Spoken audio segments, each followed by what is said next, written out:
साथियों नमस्कार। दुनिया में तेजी से विकास कर रही अर्थव्यवस्थाओं के संगठन ब्रिक्स का शिखर सम्मेलन रूस में होना ही अपने आप में काफी महत्वपूर्ण था।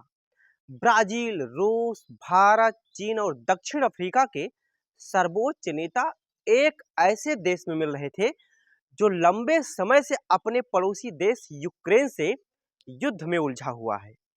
युद्ध का साया रूसी शहर कजान में हुए शिखर सम्मेलन पर पड़ना ही था।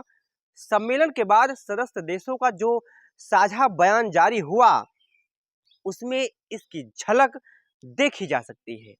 बयान में कहा गया कि संयुक्त राष्ट्र के नियमों के विपरीत कुछ देशों पर गैर कानूनी पाबंदियां लगाई गई हैं। दुनिया के ताकतवर देशों को उनसे बाज आना होगा। जाहिर है इशारा पश्चिमी देशों द्वारा रूस पर लगाई गई तरह तरह की पाबंदियों की तरफ ही है। इन दिनों दुनिया के जो हालात हैं उनमें यह मुमकिन नहीं है कि बड़े स्तर का कोई अंतर्राष्ट्रीय सम्मेलन हो और उनमें जारी किए गए बयान में पश्चिम एशिया के हालात का जिक्र न हो। पश्चिम एशिया को लेकर ब्रिक्स के ज्यादातर देशों की सोच वही नहीं है जो पश्चिमी देशों की है, इसीलिए भी यह बयान काफी महत्वपूर्ण हो जाता है। अगर हमें ब्रिक्स की भावना को समझना है तो इन बयान से आगे जाकर शिखर सम्मेलन में दिए गए प्रधानमंत्री नरेंद्र मोदी के भाषण को सुनना होगा। प्रधानमंत्री ने कहा है कि ब्रिक्स कोई विभाजनकारी संगठन नहीं है, बल्कि यह मानवता को आगे बढ़ाने की पहल है। उन्होंने कहा कि हम युद्ध में नहीं, बातचीत और राजनय में विश्वास करते हैं। भारतीय प्रधानमंत्री ने इसके आगे यह भी जोर दिया कि दुनिया के गंभीर मसलों पर दोहरे रवैये के लिए कोई जगह नहीं होनी चाहिए। ब्रिक्स देशों का निर्माण एक आर्थिक संगठन के रूप में हुआ था और प्रधानमंत्री ने ब्रिक्स देशों के आर्थिक एकीकरण पर जोर देते हुए कहा कि इन देशों को आपस में अपनी मुद्रा पर कारोबार करना चाहिए। निश्चित तौर पर यह बात सभी देशों को पसंद आई।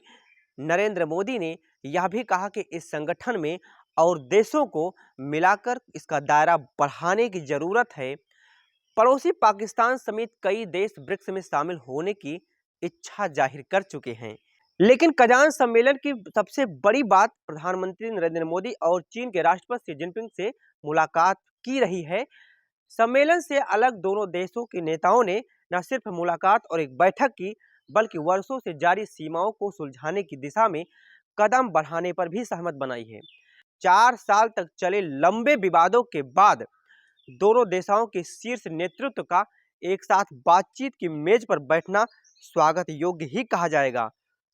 हालांकि इसकी भूमिका तो सम्मेलन के ठीक पहले उसी समय बन गई थी जब दोनों देशों ने सीमावर्ती इलाके के संयुक्त पेट्रोलिंग पर सहमत बना ली थी। इसका अर्थ यह भी कहा जा सकता है कि कजान में हमें जो शुभ समाचार मिला है उसकी भूमिका लंबे समय से तैयार की जा रही थी। हालांकि भारत और चीन के सीमा विवाद को सुलझाने के प्रयासों की कथा कोई बहुत सुखद नहीं रही है। अभी जो माहौल तैयार हुआ है वैसा पहले भी कई बार हो चुका है, लेकिन हर बार चीन की तरफ से कुछ न कुछ गड़बड़ी शुरू हो जाती है और बातचीत पटरी पर उतर जाती है। उम्मीद करनी चाहिए इस बार ऐसा नहीं होगा।